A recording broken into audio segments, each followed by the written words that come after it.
It's so easy to get caught in our own heads and feel like we haven't accomplished anything, that we haven't grown to be the person that we want. So at the end of every year, I like to look back and reflect on how I've grown and what I have accomplished as a person, to kind of keep myself grounded and to remind myself that I have made progress forward, that I am still moving towards being the best me that I can possibly be. So today I'm going to go over some of my year-end accomplishments and year-end growth assessments, and then I want to hear about yours. Let's get to it.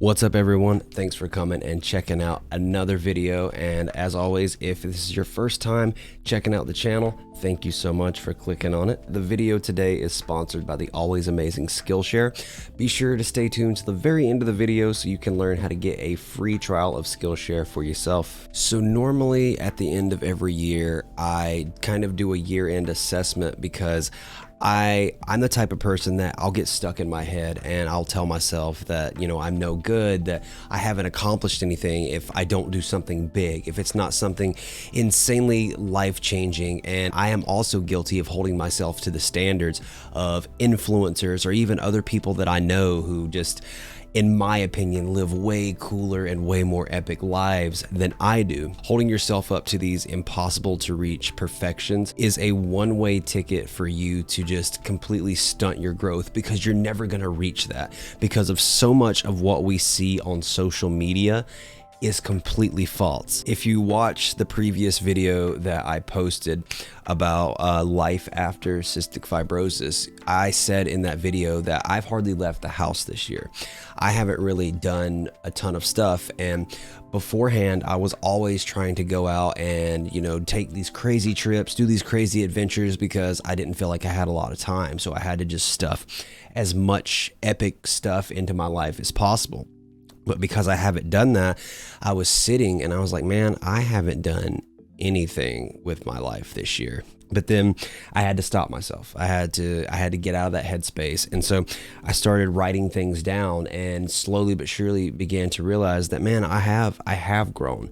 I have done stuff to grow as a person, and I have accomplished things. And so I want to read off to you guys just a couple of things that I've done this year that has really helped me grow, and I feel has really kind of advanced me as a person. And while I'm doing this, while I'm talking about this stuff, what I want you guys to do is pull out a pen and paper or use your phone, whatever you like to write on. It doesn't really matter. And I want you to start listing things off. And then when this video is complete, I want you to go in the comments and I want you to tell me what you've done, because again, this channel is not about me. It is a community, and what we do here is we lift one another up and we hype up each other's accomplishments. And I want to hear about what you guys have done. Even the smallest little thing that may not seem like a huge deal, it helped you grow, it fulfilled you in some way. So while I'm over here rambling, if you guys don't have a list, make a list, and at the end of this video I want you to drop in the comments what your list is, and I want to hear what you've done to kind of grow and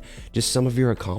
And then at the end of next year, you can even come back to this video and be like, man, this is what I did last year, and then who knows what you're going to do next year. So the first thing on my list that I want to talk about, and for a very specific reason, is changing my channel, changing this channel that you're watching here. Why I wanted to list this is I was just feeling very unfulfilled and uninspired by my channel, because the channel was so much about me. It was just sticking a camera in my face and vlogging, doing the most mundane stuff. And I know some people like it, but it wasn't fulfilling for me. It wasn't filling my soul. The videos didn't make me happy anymore. It's a change that's been better for me, but really bad for kind of the business side of it.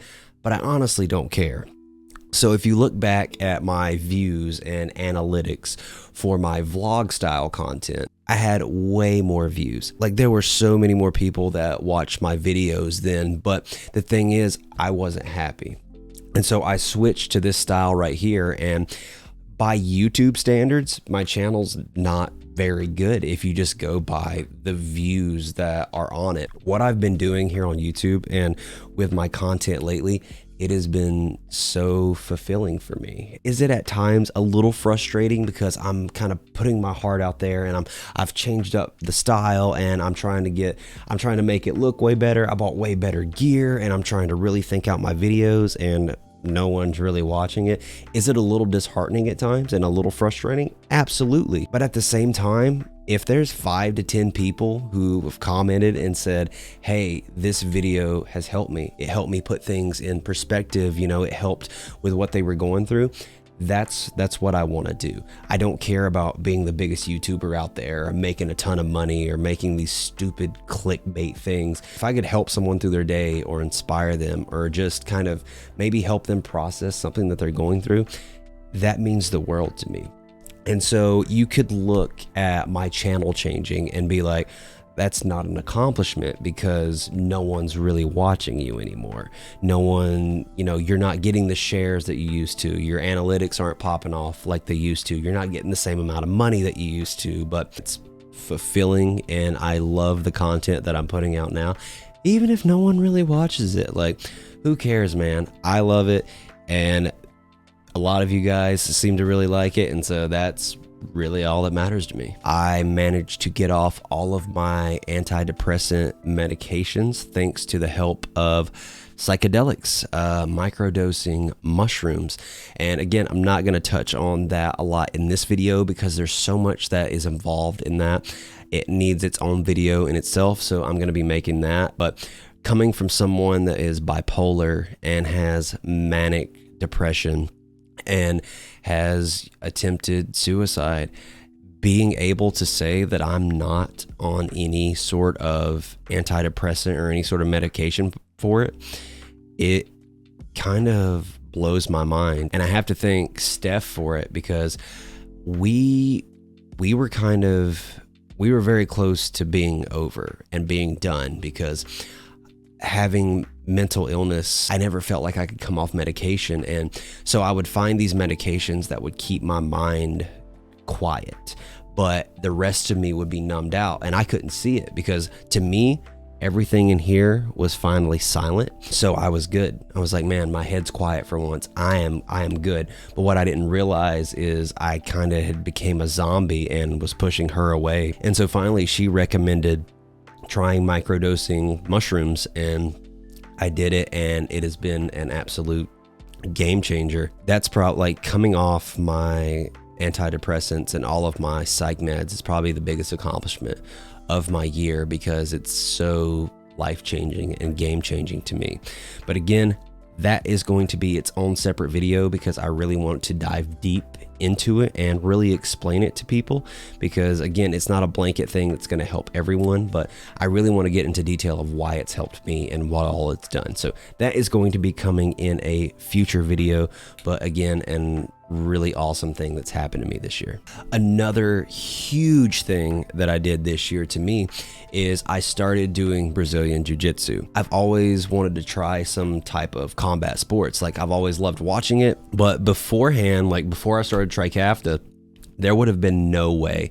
And it's like I knew that just from watching from the outside because, you know, you have people laying on top of you and, you know, you're just like you're sucking wind and people are choking you out and all that. And the thing is, before I started Trikafta, if I started breathing really heavy and got super hot, I would just start coughing my lungs out and couldn't breathe. And I didn't want to be the guy doing Brazilian Jiu-Jitsu and I'm rolling with someone and then next thing you know, I'm just projectile coughing in their face, loogies going everywhere.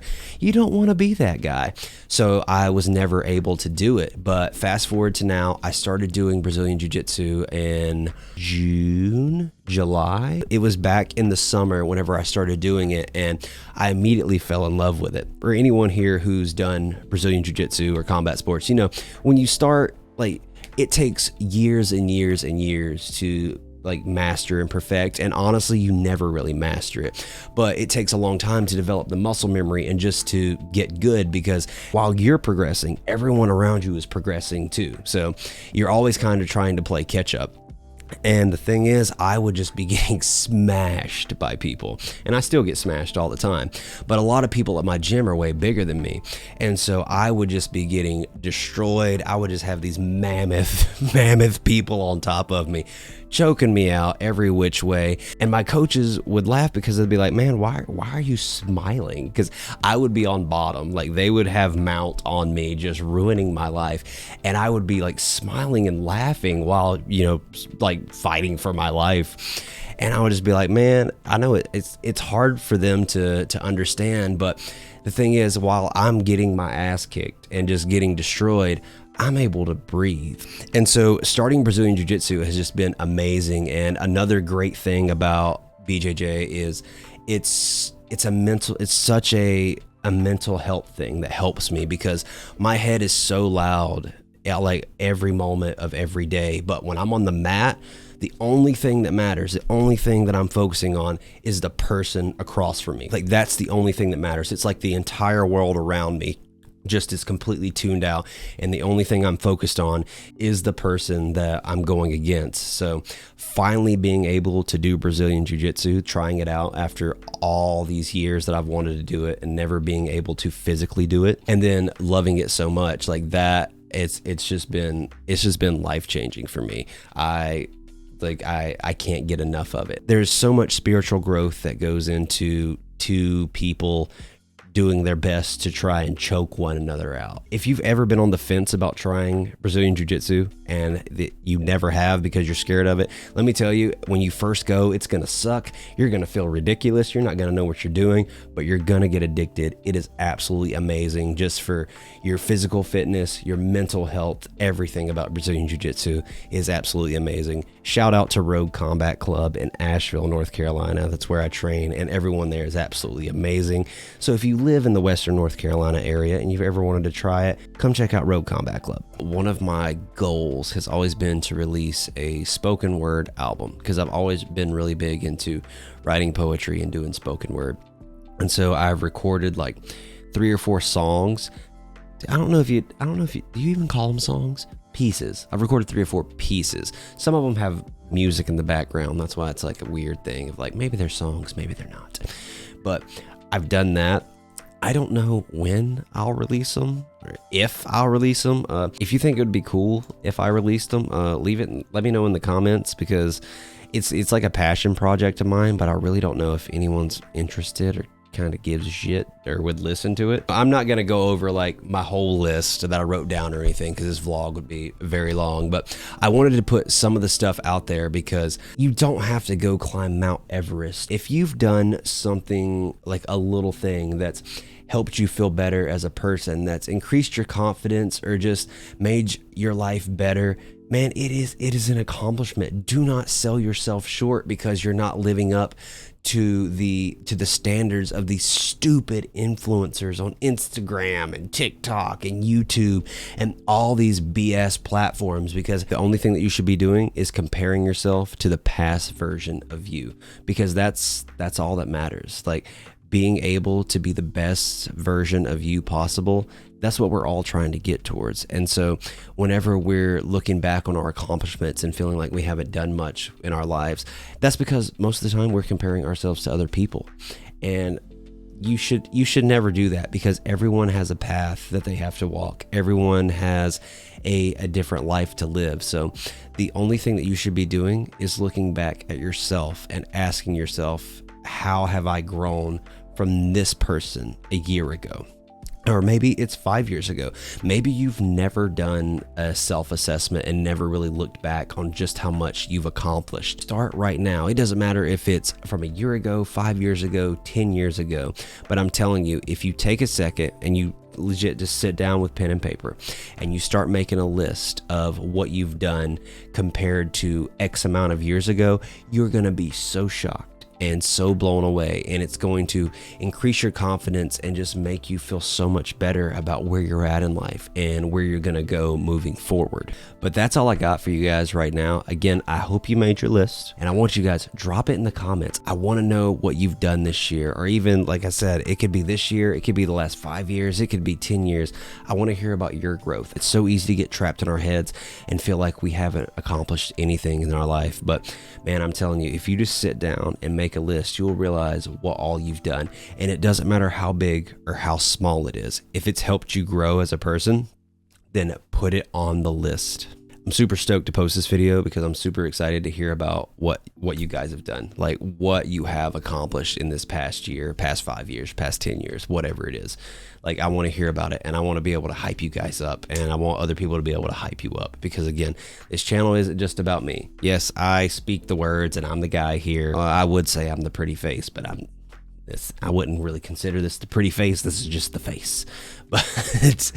But yeah, I'm super stoked about this video, and I can't wait to hear about what you guys have done. But that brings us to the part of the video where I get to thank the sponsors that help keep the lights on and help keep me bringing content to you wonderful people. And the sponsor for today's video is the always amazing Skillshare. Skillshare is an online learning community where you can learn about pretty much anything that you've ever wanted to learn about. If you've ever wanted to learn photography, they got you covered. If you've ever wanted to learn illustration, they've got you covered. If you've ever wanted to learn just how to better manage your time and how to be more productive in your day, Skillshare also has you covered. One of my favorite things about Skillshare is it's curated specifically for learning, meaning that you're not going to get any ads while you're watching your videos. So you can stay focused on exactly what you're trying to learn without getting an ad for some credit card company in the middle of your art class. They have thousands of inspiring classes from absolutely amazing teachers. One of the classes that's been helping me a ton lately is Portrait Photography, Shoot and Edit Instagram Worthy Shots by Jessica Kobasi. The thing that I love so much about this video is my weak point in photography has always been shooting other people. Anytime I take pictures, I'm always shooting landscape or street photography, and it mainly boils down to lighting. I've always been very bad at lighting subjects, something about trying to get people's skin tones correctly. Whenever you're doing photography, it's very hard for me. And the thing that I love about Jessica's classes is she uses harsh lightings and techniques that most photographers would frown upon and would say are bad, but she just embraces them fully and comes out with these absolutely amazing shots. So if you've ever wanted to get into photography, or maybe even that lighting shots is your weak point, I would highly suggest this class by Jessica because it is amazing, and I keep coming back to it, and it's helped me a ton in my photography abilities. I know you guys are gonna love and use Skillshare just as much as I love and use Skillshare. The first 1,000 people to click the link in the description below will get a 1-month free trial of Skillshare, so you can start exploring your creativity today. And Skillshare's entire catalog of classes now offers subtitles in Spanish, French, Portuguese, and Dutch. So what are you waiting for? Click the link in the description below. First 1,000 people to click it will get a free trial to Skillshare. I love it. You're gonna love it. I know you will. So what are you waiting for? Why are you still here listening to me talk? Click the link below. Get your free trial. You're not gonna regret it. Thank you guys so much for checking out the channel. For everyone coming back, I love you so much. And if it's your first time checking out the channel, I love you too. Thank you so much for clicking on the video. I'm Morgan. I'll see you all on the next video. Love you all. Catch you later. Peace.